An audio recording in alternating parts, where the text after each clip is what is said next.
Hey guys, welcome to the channel. My name is Andrew, and what we're working on today is getting some sheep out here on the property, and I guess we can officially call it the farm. We got trees planted out here along the timber line there, but today we're gonna actually get some animals out here. Now I've got 10 chickens in my garage in a brooder right now that will come out here soon.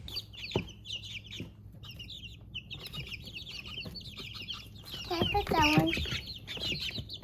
You see this right over here is their chicken tractor, but right now they're only about this big, so they need to grow a little more before we bring them out here, probably in the next couple weeks.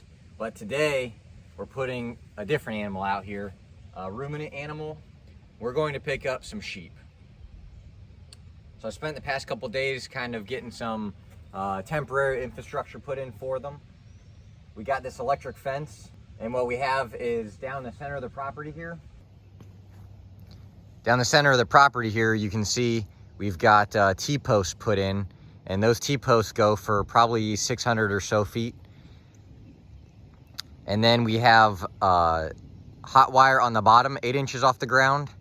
We have a hot wire at 18 inches. This is a metal one. This is poly braid. It's like a 2 copper, and I think like 7. Yeah, it's 9-strand mixed metal, so it's got a couple coppers and then some stainless steel. But it's supposed to be some pretty good stuff. There you go, 3 tinned copper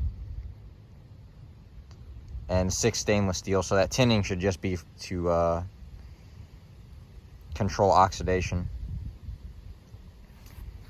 And initially I bought this yellow stuff from Tractor Supply. It's some cheaper stuff. It's just this American Farm Works power wire. But I was afraid because it's yellow, it would be less visible than this white. So we just stuffed it at the bottom here, and the bottom wire being 8 inches off the ground is just to try and keep some predators out of this area. So the center wire will continue to run down the center of the property, and as we build the paddocks to rotate these sheep and chickens, we can just tie into this center wire here for our power. Inside here, you can see we've got this perimeter fence, which is that 3 wire that goes all the way around. And in the middle here, this is going to be our training area for the sheep. So we'll bring them in today, and I just want to train them to a hot wire. But if they were to break through the hot wire, you need some sort of other fencing set up so that they don't just take off. So we got this center training area here set up. It's not huge, but it's enough space. I plan on leaving them in here for a good couple hours today. And then I'll take this down and I'll let them have free reign through this whole paddock. This whole paddock is about 1 acre. My plan is to break it up into 4 1-acre paddocks, and then I'll move them every 3 to 5 days. As they grow older, I'm sure they'll eat more. And here's the other thing right now. If you look in here, this is not for grazing. In fact, most of this property right now is not ready for grazing, but I want to get sheep out here. I want to get animals on this property, and I want to do it now. So I'm willing to sacrifice a little bit of money and go against what my plan is. I want to just almost purely graze these animals off of the property, but Now is the time I want to get animals out here. So I'll feed them grain, I'll feed them some hay. Once these other 3 acres become more mature, then we can move the sheep and just rotate those 3 acres and let this one recover. And I have plenty of other acres around here. I can just completely remove this from the cycle and push them to another acre someplace else. What I have cleared here is like 8 acres. And I could graze, if I cleaned up this area over here more, which I just haven't had the time. I mean, that's another whole like couple acres right there that I could graze. So putting them in this little acre right here for now until the rest of the property matures isn't going to be a big problem. I'm just going to have to provide them with food. This is the chicken tractor that I threw together last week, and the chickens will move out here, like I said, the next week or 2. I'll mount the laying box right up here on this piece of stainless steel. This is all 3/4 inch rigid EMT, and it's like $12 for a 10-foot stick, and I can just run up to Lowe's or Home Depot and grab a stick if I need to. I haven't found a good metal supplier here yet, and regardless, steel is ridiculously priced. This stuff is thin enough that it's cheap, but thick enough that I can weld it together. You just have to avoid the fumes because that is galvanized. So what we'll do is we will tie this door open later today, and we're just going to let the sheep use this for shade for now. But my plan is to throw together 1 or 2 more of these. Built way lighter, but it'll essentially have the skid on the bottom and then these upright arches that go across, and then probably like 1 or 2 perpendicular reinforcements here just to keep it together. We'll throw a tarp over it, maybe some more metal, but I want to keep those lightweight. This was really light until it got out here and I put that metal roof on, and now it went from my daughter being able to move it around to it requires me to move it around. And you can break a sweat moving this thing around now, so I think the next one we might just throw a tarp on it and see how long that lasts. But we'll leave this in here now until we get the other ones built, just so that the sheep have some shade from the sun, because it gets quite hot out here. Over here we have their watering trough. It's a shallow one, so that they're gonna be lambs. They were born in February, but they can get into it and out of it if they need to. I mean, obviously you don't want them in it, but if they do happen to get in it, less likely to drown because they can just hop right back out. But the plan is to try and keep it centralized here, so when I go to move to the next paddock, all I have to do is, I'm gonna put a drain on this. I don't have it on there yet, but you can see right here, it's kind of built so you can drill a hole in it, and then it protects the valve with that boxed in area. So we'll put a spigot drain there, and then all we'll have to do is drain it and then just slide it in between these wires or throw it over. It's really light when it's empty. So just toss it over, and then same with the shade structure. I'll build it so that you can just lift up 2 of the legs with, like by a skid, pull it over, set it down, and it will clear the fence. And then you can just grab the other side, pick it up, and then slide it over as well. Look at that, we have a surprise arrival. My dad was coming out for a couple weeks to see the family and lend a hand out here. And he just surprised me. He's not supposed to be in for a couple more hours, so we'll go say hi to him and see about picking these sheep up. All right, well, we didn't even need the cage in the back of the truck, although we'll put that to use in the future because it actually slides into this trailer. So the next time we don't have to do this makeshift zip tie ratchet strap deal. And I also need to put a piece of plywood down the next time I use this trailer as well for them, because their hooves can kind of slip in there and I just don't want any injury. So we got them to the house. We got a ram here. Somewhere in here is a little young ram, and then the rest of these are ewes. So gonna fire this fence up and get them into that center training area. We have our makeshift chute set up. So ideally we're gonna take these 2 hot wires once we plug this in and move them off to the side. And then we just have the one bottom one, which I just tied into the end of the fence. So they'll just have to figure out to jump over that. But the plan is drop the gate, let them hop in here, and then once they come into this pen here, which is the training pen, then I can just pull that post, or that pole right there, and then bring it over and close them in. And then we'll just leave them in here a couple hours and let them figure it out.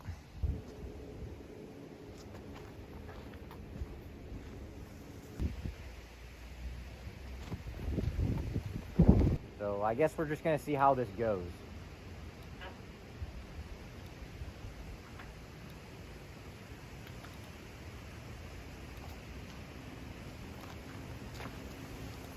Come on.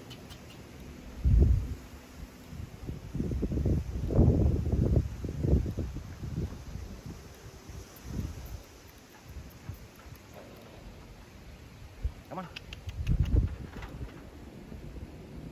Someone's got to lead the group.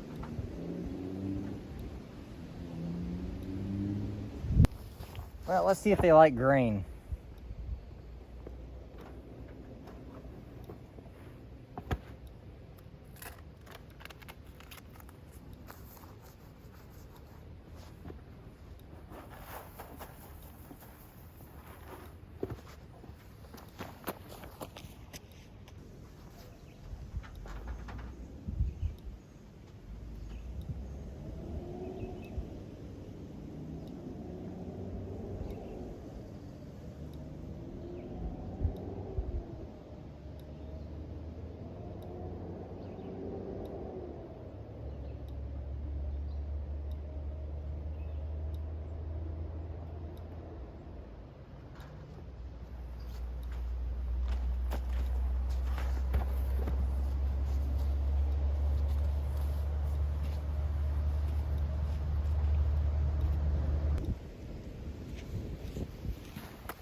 By golly, guys, we're sheep farming.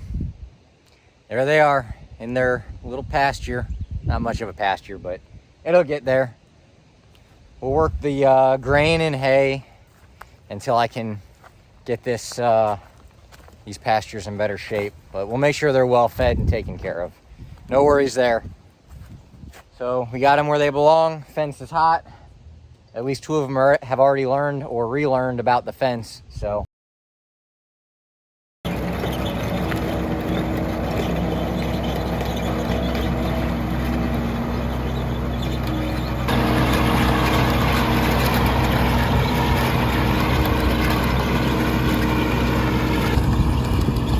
New shade structure just threw together.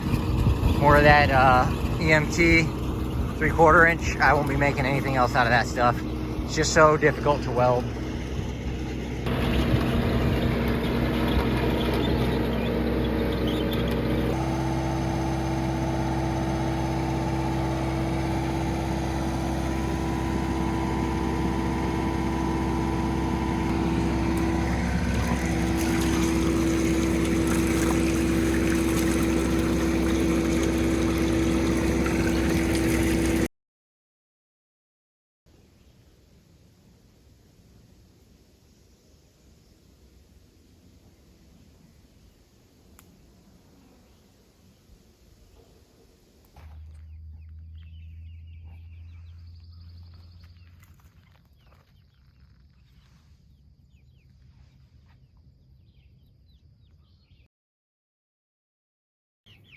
There are the chickens. They are huge.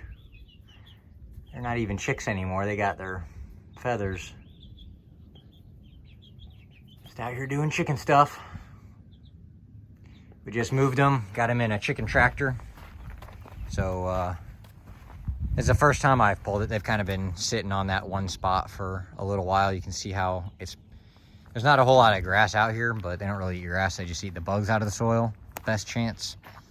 And then they just tear up any manure left behind and eat the bugs out of that if there are any. But we moved them. They're looking good. I got the pasture broken down into 4 roughly 1 acre sections. The one I'm walking in now with the chickens is the one that the sheep were in last week. And the pastures aren't really mature right now, but I didn't want to wait on getting sheep. So I'm supplementing with grain and hay, which they really aren't touching the hay. But they've been on this pasture for about 4 days now. I think I've had them for about a week. So they spent about 4 days on this first pasture, and then now they've been on this for 4 days. And they need to get pushed tomorrow because they're almost out of food out here. There's still a little bit of stuff they can eat here and there, but nothing they really want to eat. And this is their little shade setup. There's only 6 of them, so it's plenty of shade for them. And then their little water. But you can see the other pastures, that one's not full of like green stuff. There's quite a bit, especially if you get over toward the tree line where the shade is. There's a lot of green stuff, so they'll eat all that.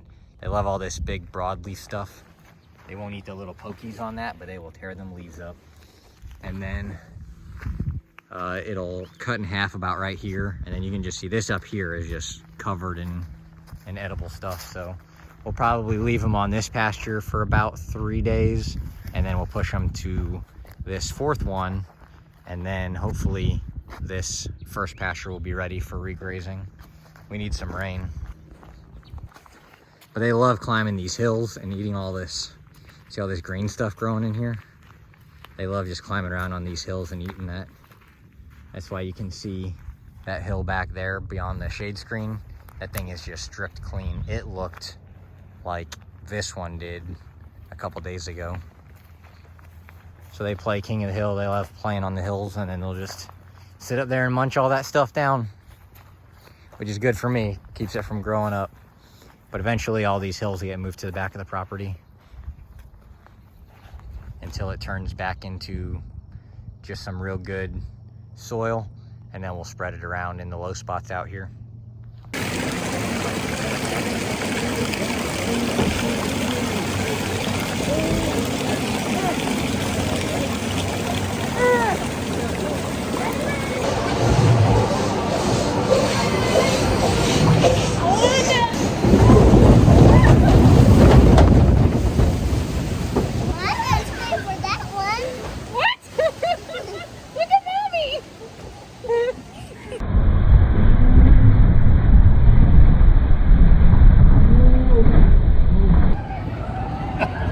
Now we're gonna go this way.